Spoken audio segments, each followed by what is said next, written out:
Welcome back. I'm at work right now. I've got this PowerBook 165 that I've had in a display case for years. I don't even remember the last time this thing was turned on. But I'm gonna see if it still runs. It's still got the port door in the back, but the piton's missing. I don't recall that being missing.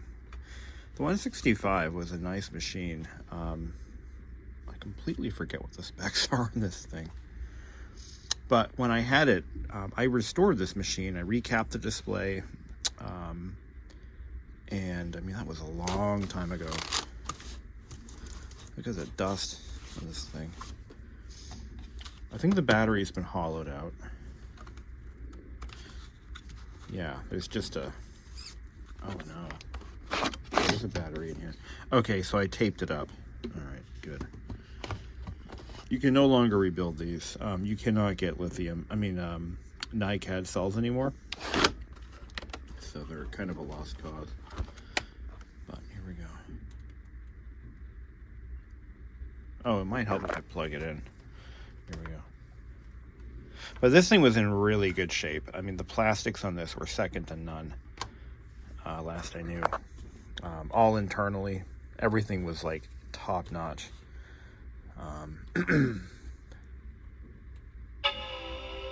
But the display has been recapped.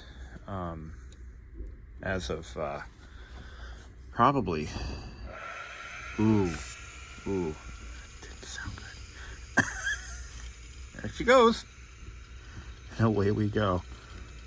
Oh, that poor drive did not sound healthy. Oh yeah, this is an amazing display. Look at that. It's crisp and clear. Boots right up. No issues at all. And this is a passive display.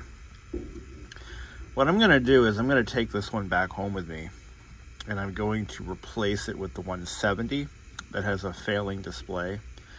These passive displays didn't have the edge rot problem that the other ones did.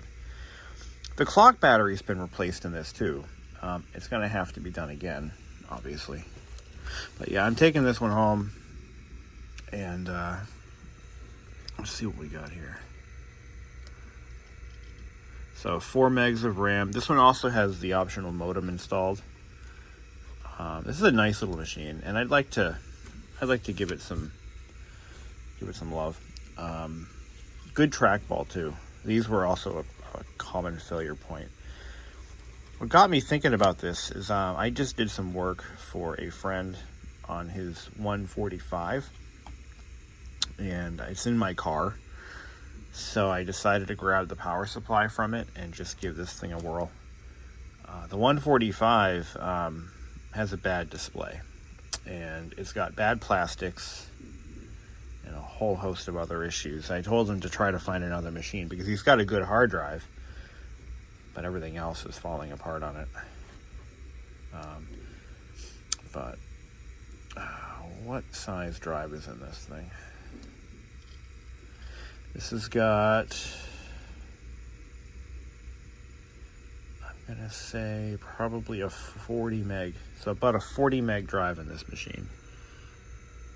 And yeah, the date and time is also wrong. So I'm gonna have to put a clock battery in it, or PRAM battery. And that's soldered to an interconnect board right up here. Wow, that hard drive, it roared to life. Sounds unhealthy, but it roared right to life. But it's been sitting, like I said, it's been sitting for at least 6 years, maybe longer.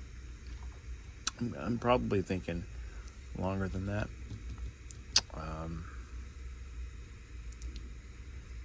It sounds okay now. Let's shut it down. Did you hear that thing roar? It's like, roar. Like after you wake me from my slumber. I have one really good port door that's going to go back on this one. It's a shame that the clip is missing. Damn it. Yep, sounds fine now. There she goes. Where she goes, nobody knows. Try sounds healthy as hell. Healthy as a horse. But it's got a microphone. I don't think the 140s and 145s had a mic. I don't even think the 170 has a microphone. Maybe it does. But I always like that this elongated slot for the speaker on the 165. I don't know. It just looks more aesthetically appealing than the other models. But these are the first of the PowerBooks that were commercially successful. This is the direct ancestor of the modern Mac, MacBook Air, MacBook Pro, direct ancestor. And this particular line has been pretty much, I've seen the value on these go down for good examples even. They're just not as desirable as other Macs. I personally love these because they're iconic. I mean, this was Apple's very first successful line of laptops. You know, they've had other models like the 100 series, but those had a lot of issues, and they were kind of, they just weren't prime time ready. But when the 100 or the 140, 145, 160, 165, 170, 180, when these came out, they had finally perfected the design. And this one also has really good hinge mounts. That was another weak spot on these too. This was a good find. I don't even remember where I got this machine. I've had it forever though. But it's been sitting and sitting and sitting for so long. We're just gonna give it some love. I've decided, like I said, the 170 that I have, it's gonna go in the display case in place of this because it's just, the display is failing and there's nothing I can do to fix it. So if it's gonna just sit around, I might as well just go into a display case where I can show it off to the younger generation. I work in a school, so, you know, but I think this one had a broken trackball retainer. Let's see. A lot of times these are missing the at least one clip. I'm old enough to have actually used one of these when I was in school. So when I was in middle school, our school district had a couple of these MacBooks, and at the time they were only a few years old. You know, they weren't relics at that time. This was like in probably 94, 95, 96.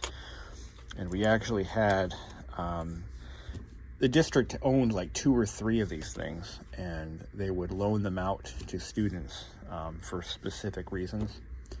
You know, if I needed to type something in class because my handwriting was so bad, my handwriting was atrocious. So I actually was allowed to use one of the district laptops to write some stuff when I was in like 6th grade. I'm left-handed. I've always struggled with handwriting.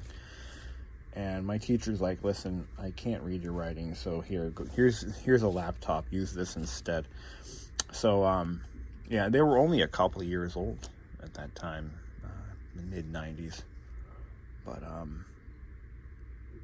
and then when I was in 9th grade, I did some swapping with another person, and I got a 140, and I used that in class.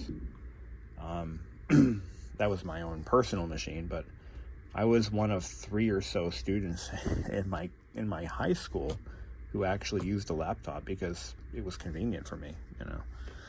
But we've got a screw cap that's chewed up here, probably rotting away. But condition-wise, I'd give this one an A+. I mean, this thing is just incredible. There's no flaws. I do not remember where I got this one. Whether it was given to me or if I found it. So the 165 has the external display port, which is kind of a nice feature. You can actually plug an external monitor into this. But that port door is really aggravating me. Missing the clip, and there's no fixing that. Normally these are missing. The fact that we even have it is kind of a miracle.